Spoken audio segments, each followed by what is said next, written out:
Here, a candlelight vigil has been held at the former site of the Stardust nightclub in Dublin, 45 years after the tragedy that killed 48 young people. An inquest in 2024 into the fatal fire delivered verdicts of unlawful killing. Some family members today said justice has still not been served.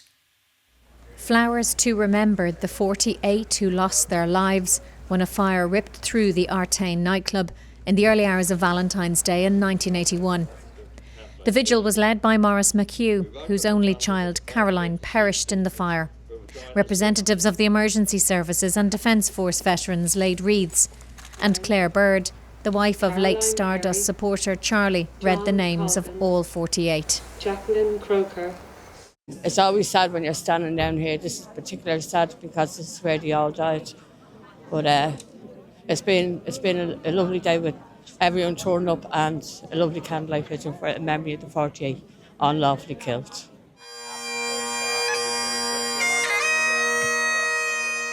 This week, some campaigners were critical of the announcement from the Minister for Justice of a recognition payment of €20,000 for the survivors.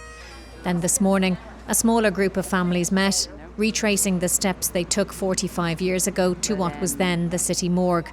Mother and sister of 17-year-old Michael Barrett say they want accountability for his unlawful killing. If somebody has been unlawfully killed, then someone has unlawfully killed them. And he is deserving of accountability. But the law, as it stands, has discriminated against Michael for 45 years. And it's wrong. And it's too long. And we should not be here today.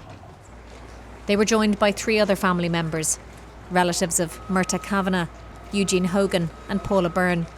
In a statement, An Garda Síochána said the review into the deaths of all the Stardust victims is being actively pursued.